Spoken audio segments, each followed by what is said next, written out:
दोस्तों, अभी तक आपको लगता होगा इंडस वाटर ट्रीटी के अंदर भारत ने पाकिस्तान को गुडविल के अंदर पानी दिया। बट आपके पास में जानकारी अधूरी है, क्योंकि 1960 में जो इंडस वाटर ट्रीटी हुई उसके अंदर पाकिस्तान को केवल पानी नहीं दिया गया बल्कि पैसे भी दिए गए, लगभग $1 बिलियन। और अगर आप 1960 के अमाउंट को आज से इन्फ्लेशन से कैलकुलेट करोगे तो यही अमाउंट लगभग $10 बिलियन के आसपास का है।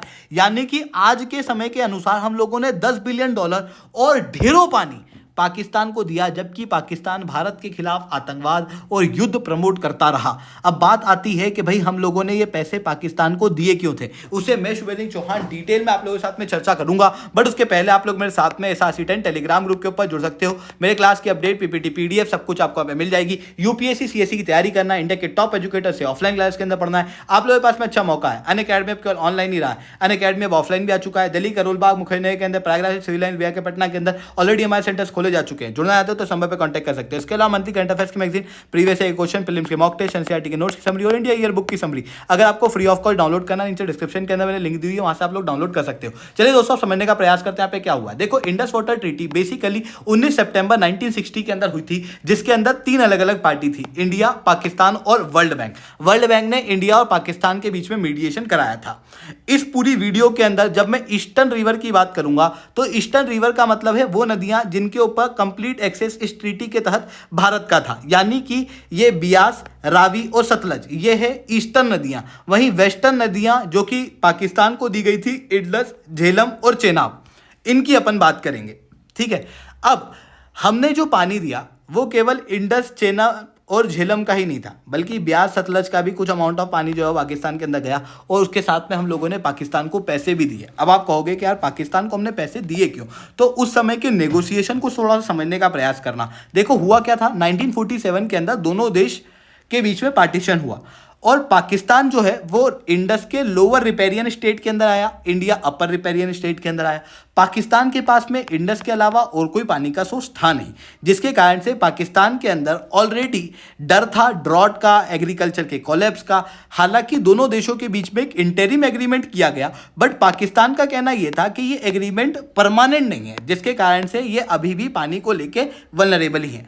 फिर 1956 के अंदर भारत के अंदर भाखड़ा नंगल डैम बनाया जाता है। भाखड़ा नंगल डैम के बनने के बाद पाकिस्तान के अंदर पैनिक और ज़्यादा बढ़ जाता है और पाकिस्तान वही अपनी पुरानी हरकतें जो है वो करना शुरू कर देता है। अखबारों के अंदर इसको वॉर जैसा बताना शुरू कर देता है। लाहौर न्यूज़पेपर के अंदर take up arms black day, इस तरीके के वर्ड से इस स्टेप को संबोधित किया जाता है। जबकि भारत के अंदर बना भाखड़ा नंगल डैम भारत के डेवलपमेंट के लिए था, पाकिस्तान के अंदर बाढ़ लाने के लिए या सूखा लाने के उद्देश्य से नहीं था। बट पाकिस्तान वर्ल्ड बैंक के पास में पहुंचा, वर्ल्ड बैंक ने भारत और पाकिस्तान के बीच में मीडिएशन कराने का प्रयास किया और दोनों देशों के बीच में चले लंबे नेगोशिएशन, जो कि 1952 से लगभग 1958 के बीच में देखने को मिलते हैं। 1952 से 54 के बीच में दोनों देशों के joint working group of engineers मिलते हैं और ये आपस में डिस्कशन करते हैं कि भाई क्या किया जा सकता है इंडस के पानी को दोनों देशों के बीच में शेयर करने के लिए। 1954 के अंदर वर्ल्ड बैंक, जो कि इस ग्रुप को ओवरसाइट कर रहा था, वो एक प्रपोजल लेके आता है कि ईस्टर्न नदियों का पानी यानी कि रावी, बियास और सतलज का पानी भारत को दे दो और पाकिस्तान को वेस्टर्न नदियों का पानी दे दो। पाकिस्तान ने इस प्रपोजल को एक्सेप्ट किया, पर पाकिस्तान का कहना यह था कि बियास, सतलज और रावी, इसका एक भाग पाकिस्तान के अंदर आता है, जिसके कारण से पाकिस्तान ने यहाँ के पानी को हार्नेस करने के लिए केनाल वगैरह बनाई हुई हैं। अब वो जो केनाल है वो पाकिस्तान ने कहा कि हमारे कोई काम की नहीं होगी और झेलम चेनाब के अंदर हमको नई केनाल्स वगैरह, नए इंफ्रास्ट्रक्चर जो है वो बनाने पड़ेंगे, उसके लिए हमको नए पैसे दो। इस चीज़ की मांग पाकिस्तान ने रखी। भारत ने कहा कि यार हम पाकिस्तान के साथ में इस डील को इम्प्लीमेंट करने के पैसे नहीं देंगे, जिसके कारण से दोनों देशों के बीच में ये जो नेगोशिएशन है पूरी तरीके से डेडलॉक हो गया। पर आप समझना, जो वर्ल्ड बैंक है वो बिल्कुल नया नया बना है, जोश है उसको जोश है कि यार दोनों देशों के बीच में मैं शांति करा के रहूँगा। जिसके बाद वर्ल्ड बैंक सोचता है कि यार अगर इंडिया पैसे नहीं दे सकता तो ग्लोबल लेवल पर दूसरे देश तो हैं जो डेवलप्ड कंट्री हैं, उनके साथ में हम पैसा लेते हैं और उनको कहते हैं कि भाई हम शांति करा रहे हैं ग्लोबल लेवल पे। और इसी के साथ में इन्होंने शटल डिप्लोमेसी का प्रयोग करना शुरू किया। वर्ल्ड बैंक ने US, UK, Canada, Australia, New Zealand और वेस्ट जर्मनी से बातचीत करना शुरू की और कहा कि भाई लगभग $1 बिलियन की आवश्यकता है। और फिर इन देशों ने कंट्रीब्यूट किया। जो कंट्रीब्यूशन है वो आप क्लियरली यहां पर देख सकते हो। यूएस ने लगभग 315 मिलियन डॉलर दिया, वर्ल्ड बैंक ने 250 मिलियन डॉलर दिया, यूके ने दिया, Canada, Australia, Germany, New Zealand, Bharat ने भी लगभग 62 मिलियन डॉलर दिए। क्योंकि यहां पर जब ये नेगोशिएशन चल रहे थे इन देशों के साथ में, तो वर्ल्ड बैंक ने ये अज्यूम किया हुआ था कि इंडिया इस ट्रीटी का पार्ट है और इंडिया को बस पैसे देने में झंझट है। हालांकि भारत को दिक्कत और भी कई सारी चीज़ों से थी इस ट्रीटी के अंदर, बट क्योंकि अब कई सारी पार्टी इन्वॉल्व हो चुकी थी और प्रेशर भी भारत के ऊपर पड़ रहा था, इस कारण से हम लोगों ने इस ट्रीटी को साइन किया। और इस ट्रीटी के अंदर शुरुआत में कहा गया था भारत को कि आप 250 मिलियन डॉलर देना।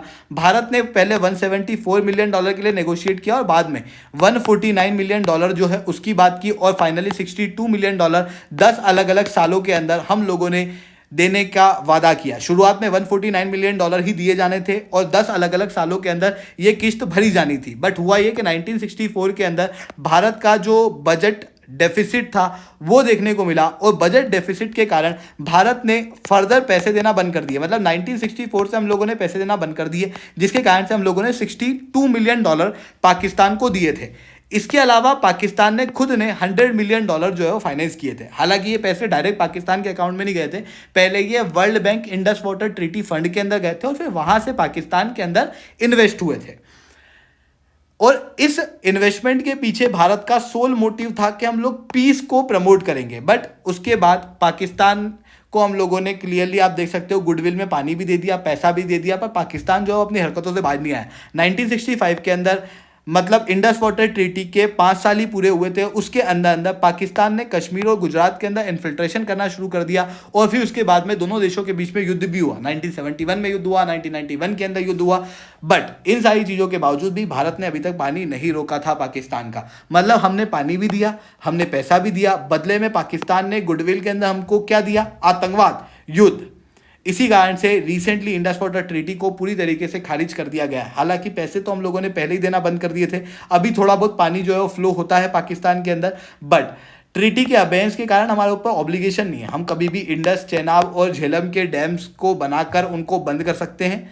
हमारे ऊपर अब कोई भी ऑब्लिगेशन जो है वो यहाँ पर नहीं बची हुई है। तो ये चीज़ें यहाँ पर देखने को मिल रही है। आई होप ये सारी बातें आपको समझ में आई होंगी। लेक्चर अच्छा लगा तो लाइक करना, लेक्चर बहुत अच्छा लगा नीचे ऐसा रिटर्न कमेंट करना। यूपीएससी सीएससी की तैयारी करना है, इंडिया के टॉप एजुकेटर से ऑफलाइन क्लास के अंदर पढ़ना है, आप लोगों के पास में अच्छा मौका है। अनअकैडमी अब केवल ऑनलाइन ही रहा है, अनअकैडमी अब ऑफलाइन भी आ चुका है। दिल्ली के करोलबाग मुखर्जी नगर के अंदर, प्रयागराज के सिविल लाइन, बिहार के पटना के अंदर ऑलरेडी हमारे सेंटर्स खोले जा चुके हैं। जुड़ना चाहते हो तो नंबर पर कॉन्टैक्ट कर सकते हो। इसके अलावा मंथली करंट अफेयर्स की मैगजीन, प्रीवियस ईयर के क्वेश्चन, फिल्म्स के मॉक टेस्ट, एनसीईआरटी के नोट्स की समरी और इंडिया ईयर बुक की समरी अगर आपको फ्री ऑफ कॉस्ट डाउनलोड करना है, नीचे डिस्क्रिप्शन के अंदर मैंने लिंक दी हुई है, वहां से आप लोग डाउनलोड कर सकते हो। ठीक है दोस्तों, आज के लिए इतना ही। That's all for my side. जय हिंद, जय भारत।